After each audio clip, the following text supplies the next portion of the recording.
Have you ever found yourself alone, and deep within your heart a question rises?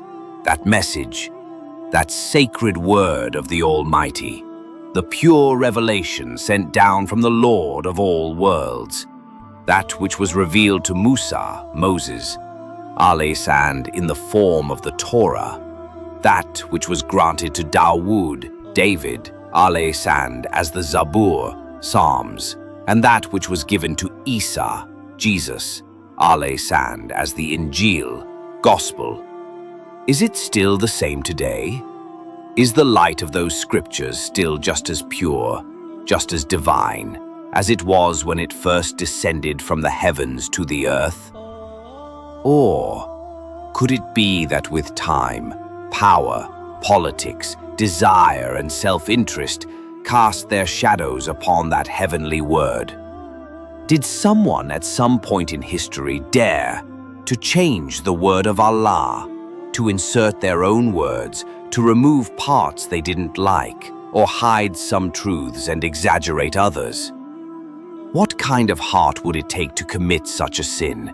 And then, why do millions today continue to follow those altered books as if they are still the original truth from God? Do they not know the truth? Or was it hidden from them? And the most important question of all, did the Qur'an, the final, preserved, and eternal message of Allah, expose these changes? Did the Qur'an clearly explain what was changed in the earlier scriptures, why it was changed, and who did it? Did Allah warn us about this? Did the Prophet Muhammad clarify the matter of these alterations? Today we begin a journey to uncover the truth behind these questions, a truth that has either been hidden or denied for centuries. This video is not just information. It is a journey, a quest for the truth, a discovery of what really happened to the earlier revelations, guided by the light of the Qur'an. So, come with us. Let's search for the answer to the question that shakes the soul. Were the books of Allah truly changed? And if yes, who changed them and why? When people run from the truth, they either hide it or they change it. The books that Allah revealed to His prophets, the Torah, the Zabur, and the Injeel, were divine guidance for their respective nations. But the question is, are those scriptures still in their original form, or have time, power, and personal desires altered them? The Qur'an, the book beyond all doubt, clearly declares that the earlier scriptures were altered, and not just in words, but in meanings, context, and purpose as well. Quranic testimony. They distort the words from their right places. Surah An-Nisa 4:46. This is not just a statement. It is a warning from the Lord of the worlds to those who twisted His sacred words, changed their placement, removed the context, and presented a completely different message. And the Qur'an doesn't stop there. Allah even curses those who falsely attribute lies to Him. Another powerful verse. Woe to those who write the book with their own hands and then say, "This is from Allah." Surah Al-Baqarah 279. Think about it. This is not just a lie. It's a blasphemy against Allah Himself. A crime committed for worldly gain in exchange for the eternal loss of the hereafter.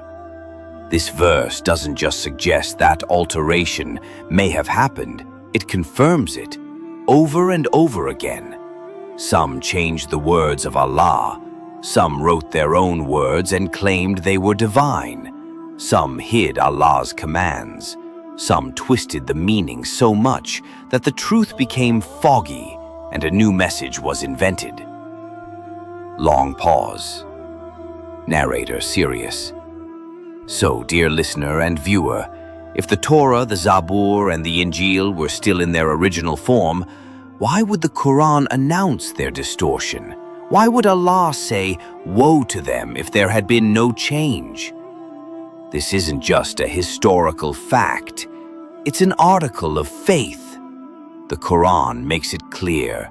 The earlier books were corrupted, and the only guidance that remains pure now is the Qur'an, preserved until the day of judgment, untouched by distortion and protected by Allah Himself. This was no ordinary crime. This deception, this trickery, was committed by those considered the scholars, the religious leaders of their time, the ones people blindly trusted as men of God.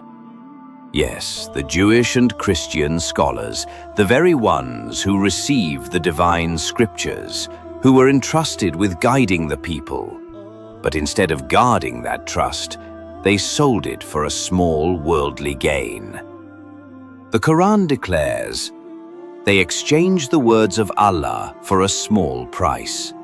Surah At-Tawbah 9:9. Think, these are not just words. This is the wrath of Allah upon those who had knowledge, but used that knowledge to mislead. Reason number 1, worldly benefit. They altered Allah's revelations to protect their positions of power, their fame among the people, their wealth and influence. They hid the truth, because if they had told the truth, people would have stopped following them. Had the original message of Isa, Jesus, Islam remained, Christianity would look very different.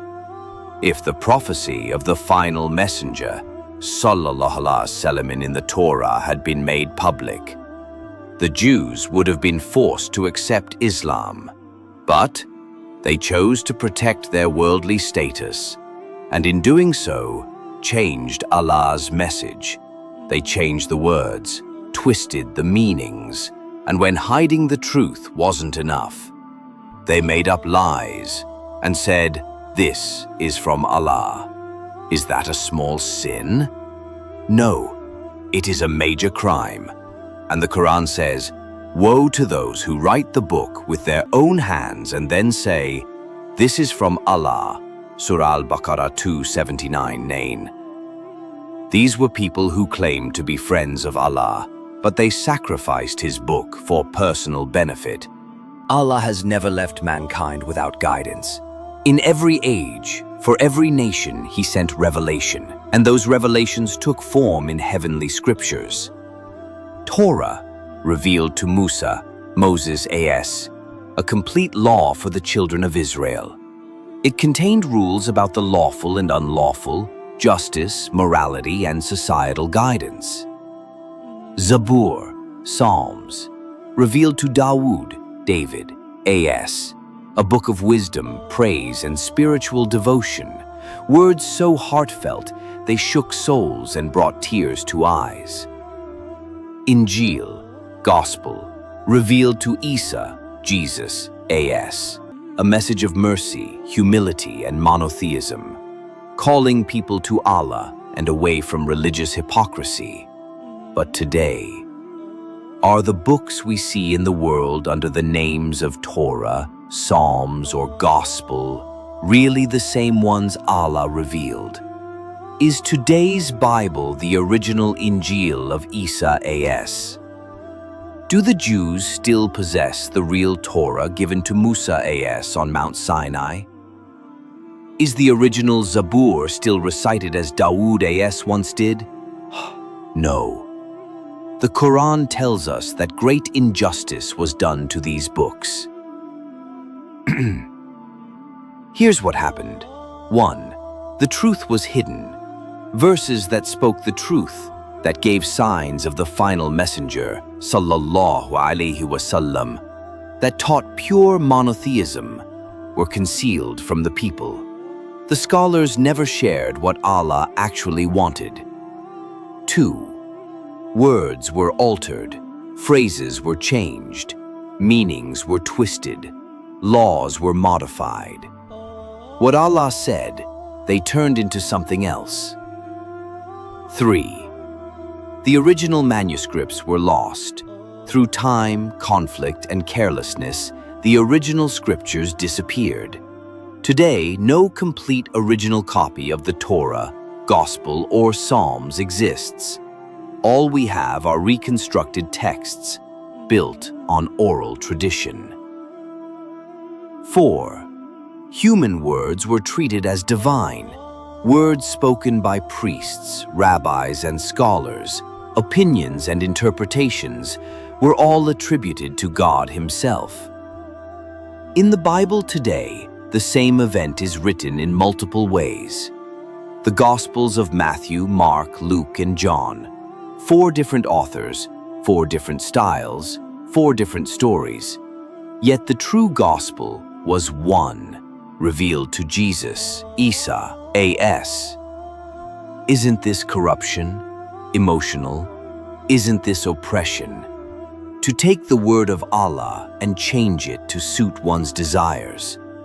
The divine revelation, which was light, guidance, a cure for the heart, was either lost or distorted. But the Qur'an, the final scripture, the last revelation, the eternal guidance,